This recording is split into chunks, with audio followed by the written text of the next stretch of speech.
Hello, everyone, and welcome to this week's Feature in Focus. My name is Brandy. I'm the CS team lead here at Ideal Traits, and this week we are going to be diving into creating a stronger job ad.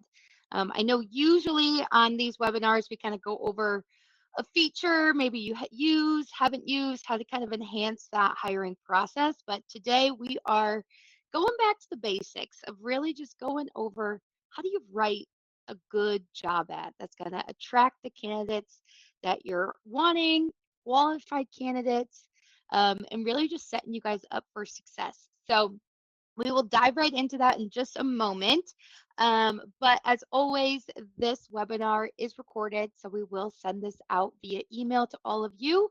So if you need to jump, you are welcome to, as well as these are all uploaded onto YouTube, so you guys are able to refer back to these. Maybe you missed last week's or a couple weeks ago, you can kind of scroll through our YouTube and see pretty much every feature as I go over them. So all good stuff. But we will dive into it today. And if you are new to Ideal Traits, maybe you've recently had an onboarding with us, some of this might be a review, but all great stuff that we can always be improving our job ads just so they get the best reach and visibility on the job board. So let me share my screen. All righty. So, when it comes to hiring, one of our big kind of philosophies is the three C's of hiring. So, these are the three main components that you really want to think about when you are starting your job ad. So, you got compensation. Nobody likes to work for free. So, probably the biggest benefit when it comes to making a job ad. It is the top thing candidates are looking for is this in my salary range that I want? Is this an upgrade? Would I have to be taking a pay cut? This is such a big benefit that you always want to highlight. With that is salary transparency. So if you are hiring for a role that maybe has commission or bonuses, definitely highlight these in the job ad. A lot of times, uh, clients will want to be like, well, I'm not really sure. I'm not really sure how to explain that. The easiest way to really show off that salary transparency is breaking it down. This much is the base, this much is commission. I always like to throw in our first year employees typically make around X amount of dollars, with our top earners making up to X amount of dollars. A lot of times, this helps candidates be like, okay, I'm entry level, I'll probably fall into this range. Or on the opposite end, they're like, I'm a powerhouse. I will be able to really excel in this role. They offer commission. It's kind of up to me how hard I want to work. So, highly, highly recommend with sales and commission rules, adding that salary transparency really to give the candidates a full picture. The next C is content, and that's kind of what we'll be getting into mostly today, is how to write a good title, how to write a good job description. When it comes to the content, you really want to keep things concise and relevant. So really condensing down that information so it is the top things that candidates are looking for, as well as staying relevant. So we're not always hiring. Maybe you hired a role 2 years ago. It's been a while. You're getting back into the game, and that job ad you used 2 years ago might not still be relevant. The job titles may have changed, updating the salary, updating the benefits, all of those things you really want to keep in mind. So, keeping that content up to date. And then lastly is the competition. You could have a great salary in your eyes, a great job ad, but if all of your competition down the road is paying more, is posting their job ads differently, is boosting their job ads, and you are not boosting your job ads, that can hurt your visibility. So, keeping in mind kind of what is everyone else doing? What is the difference between me and that other business down the street that's posting almost the exact same job? So, we'll be diving into kind of all three of those areas today. But starting off is, went too fast. Job titles. So, job titles are the simplest way to kind of help your job ad get the best visibility. This is the key words that are popping up when a candidate is searching on the job boards. So, a couple do's and don'ts is really keeping these titles short and simple. I always like to describe it, what is the title on their business card? Keeping it that straightforward. When you get a little bit into the weeds of like rock star, and I've seen like sales ninja, and all these other, they sound fun terms, but if I'm looking for a sales role, I'm probably not searching Rockstar into that search bar. I'm probably putting sales, sales rep, very straightforward terms. A couple other tips is if the role is entry level or remote, adding those into the job title tend to kind of give a little extra search. Just because candidates can filter job ads on the job board if they are looking for specifically remote or specifically entry level. And then also, if you are part of a bigger company, let's say you're in insurance and you are part of Allstate or Farmers, or if you are in the automotive industry and you are part of Ford, throwing that in your job title can help as well. It gives you a little bit of brand recognition. Also, I always recommend adding your industry in the title. If you're looking for an insurance sales rep, throw it in insurance. If you are looking for an automotive technician, throw automotive in there. That just helps candidates know right from the get go they're looking at the right industry versus if they are a sales rep in a completely different industry. If you are looking for someone with specific industry experience, that can kind of help narrow it down so you're getting the right candidates looking at your job. A couple don'ts to stay away from: emojis, symbols. If you are trying to say you can make great money, don't put a bunch of money signs in that job title. These typically kind of look like spam, so that can really hurt your visibility or ultimately lead to the job boards just not posting it. It gets flagged for straight spam. Also, try to stay away from internal lingo, abbreviations. If it's something maybe you guys call it internally, but it's not necessarily a common term used in other parts of your industry, try to kind of keep things as most transparent, but also common across the board. Um, I was working with someone the other day that they were looking for a registered nurse, but they were posting it as like a health specialist. And they were like, why am I not getting any registered nurses? And it's like, well, most of the nurses are probably searching registered nurse, where we have this listed just more of an internal name that they use for the role. So keep that in mind. And then also excessive bolding. I love some good bolding, but when it comes to the job title, stay away from those things. Again, it can kind of look like spam and really hurt your visibility as well. So once you got your job title, we move on to your requirements and responsibilities. So this is really where you are getting into the nitty gritty. With your requirements and responsibilities, really try to keep these relevant and clear. I see kind of on both ends of the spectrum, some people will put one word for each bullet point of the requirements and responsibilities. Try to give it a little bit more meat, but then I also see people have just paragraphs of responsibilities. And you got to keep in mind, these candidates aren't spending 20 minutes reading through your entire job ad. You want to keep things straight to the point. They're able to quickly read, yep, I'd be doing this, I'd be doing that. That sounds great. So that they're able to skim through and really see what this job entitles. I always recommend bullet pointing. It really gives a nice visual when it comes to kind of going through the requirements and the responsibilities. And then requirements and responsibilities. So one of our newest tools, probably in the last, I want to say 2 months, if you haven't noticed, is our AI resume match. And what this does is it scans your requirements and your responsibilities, and then it scans the candidate's resume. So when the candidate applies and the resume comes into your ideal traits account. We'll scan those two things, and then it gives you an analysis of how much the two match up. So, as you're writing your requirements, try to think of the key words that you are looking for on a candidate's resume. If it is you're looking for specifically communication skills, I want them to have great phone and computer skills. If it's a certain software you're looking for, putting those keywords in your requirements is really going to just enhance that AI resume match so you are able to save a little bit of time when screening those candidates.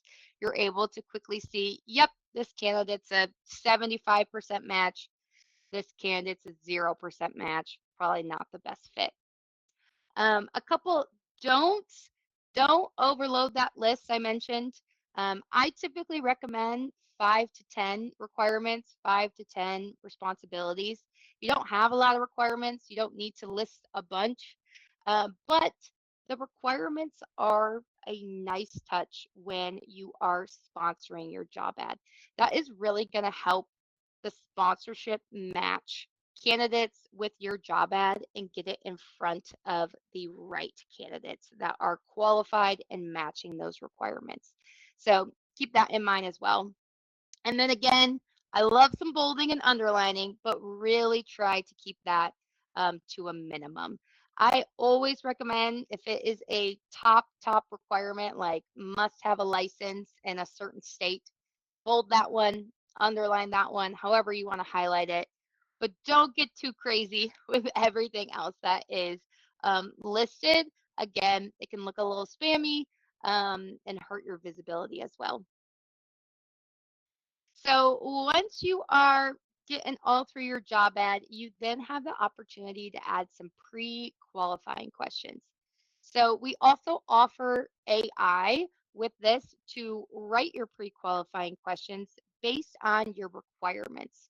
So whatever your top 5 requirements are, if you move on over to your pre-qualifying questions and click generate with AI, that will prompt 5 questions based on those requirements.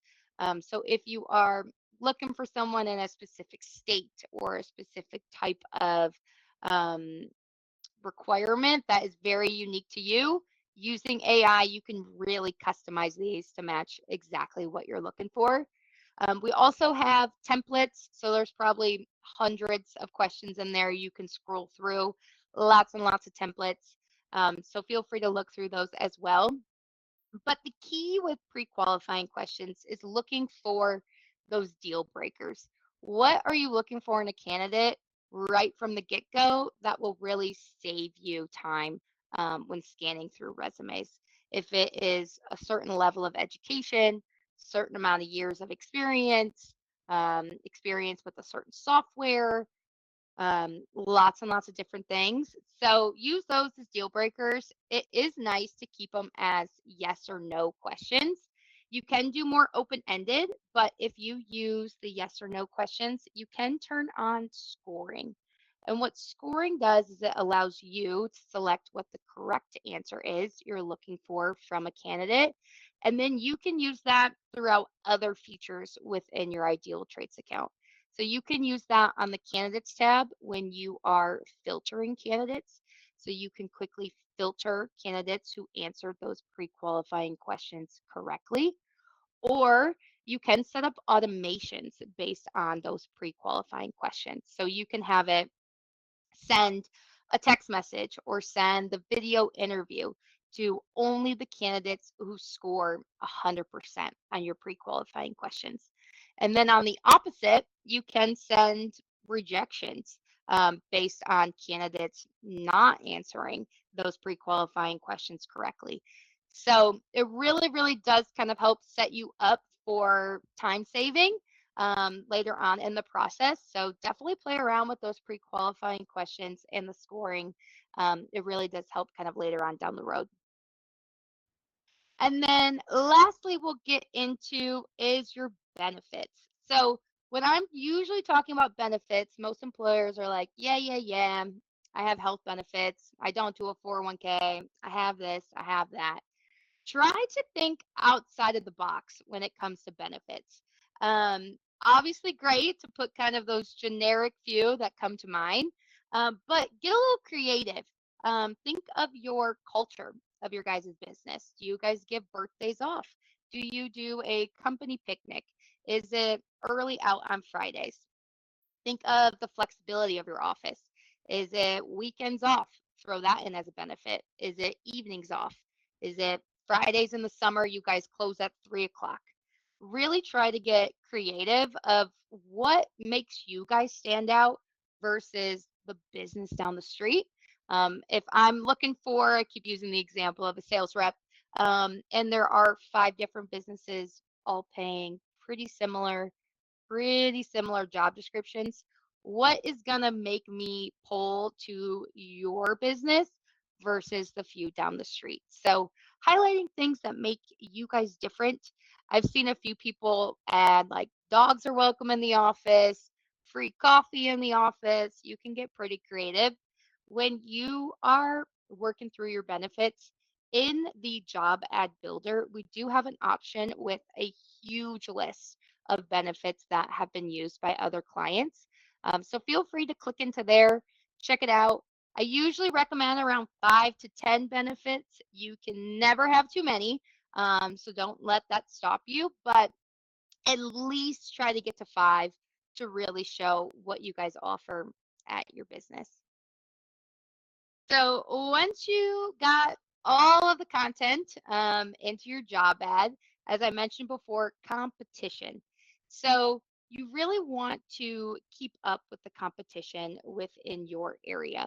And one of the biggest things we're noticing is on Indeed and ZipRecruiter, sponsorship is getting more and more popular. So if a lot of the businesses in your area are already sponsoring their job ads may be coming up above yours. With sponsorship, you are applying an extra boost to your job ad. And really, what that's doing is boosting your visibility. So, this is going to help make your job ad pop up in front of more candidates. And again, hopefully, candidates that match your requirements that you have very specifically laid out. Um, this can be big when you are maybe in a really populated area where there are 500 other sales jobs posted and your job ad is on page 5 because there's just so many other job ads. Sponsorship can really help boost it higher. On the opposite end, maybe you are in a really rural town where there just aren't that many candidates in general kind of searching for jobs. And sponsorship can help boost it to get in front of other candidates in the area, other people matching the requirements as well. So, when should you guys consider sponsorship? If you are looking to put your job ad on blast, so maybe you post it today and you're like, I want as many candidates as possible right now. I am trying to urgently hire. Maybe you should consider sponsorship. It's really just going to speed up the process, get it in front of more candidates quicker. Another time is maybe you posted organically, you're getting some traction, but not enough traction that you're looking for, or you are looking for, I like to call it a unicorn. You're looking for someone that is licensed, 5 years of experience, bilingual, has to commute to the office, all of these kind of great qualities, but a little bit tougher qualities. Sponsorship might be a good route to go. What that's going to do is get it in front of more people so that you can find more qualified candidates. And then, as I mentioned a few times, just your market. Depending on the market, if there's a lot of jobs in the area, or if a lot of your competitors are already sponsoring, you might just have to keep up with what everyone else is doing in the area. When it comes to sponsorship, you guys can sponsor right after posting the job ad. Or if you currently have a job ad posted, you're looking at it after everything we've talked about today. It's got a good title, got a good responsibilities, requirements, you got good benefits, and you're still not getting the traction, you can add a sponsorship to a currently posted job ad.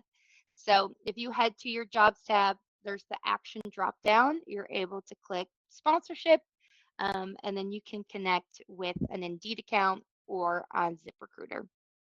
If you're considering sponsorship and want to have more of a conversation, you guys are always welcome to schedule a call with our support team. We can dive a little bit deeper into what sponsorship does, what it means, as well as with your guys' job ads. We are available Monday through Friday, 8:30 a.m. till 5:30 p.m. Eastern Time. So after today's webinar, if you're like, I just want a second pair of eyes on my job ad, definitely please schedule a call with our support team. When this recording comes out to you guys and it's emailed, you can reply back to that email and schedule a call with us as well. We'd be happy to dive deeper into your job ad. We can make some suggestions of your title, maybe tweak a few things, just be a second pair of eyes to brainstorm what else can we change, how else can we attract better quality candidates for you. So that is just about all I have for you today. So we do have the chat feature down below. If anyone does have any questions and wants to chat in, I do see one question. Any suggestions on getting more people to take the assessment? That is a great question. So couple different things. One is the assessment is automatically emailed to candidates as soon as they apply. So candidates get that email. Obviously, they are probably applying for your job and maybe a few others at the same time. So I always like the human touch. Giving a phone call, picking up the phone, saying, hey, we just got your resume, we just got your application, we emailed you an assessment. Please complete that assessment to move along in the process. If you have the texting feature in your account, you can also automate a text message to go out to the candidate. So as soon as they apply, they'll get a text message that says, thank you for applying. We have emailed you a personality assessment. Please complete this to finish your application. So both of those are really great strategies to try and help candidates remember to take that assessment, let them know there's something in their email waiting for them. On top of that, we do offer a service where we will call, text, and email your candidates to take that personality assessment.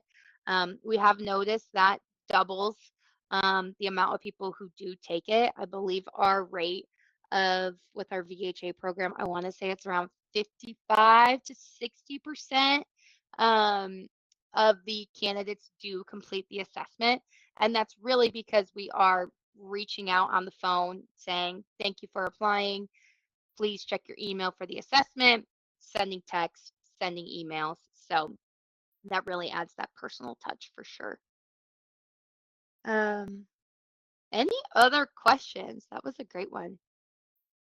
Yeah, awesome. All right. Well, I won't keep you guys hostage, but please schedule a call with us if you have any questions about anything we talked about today.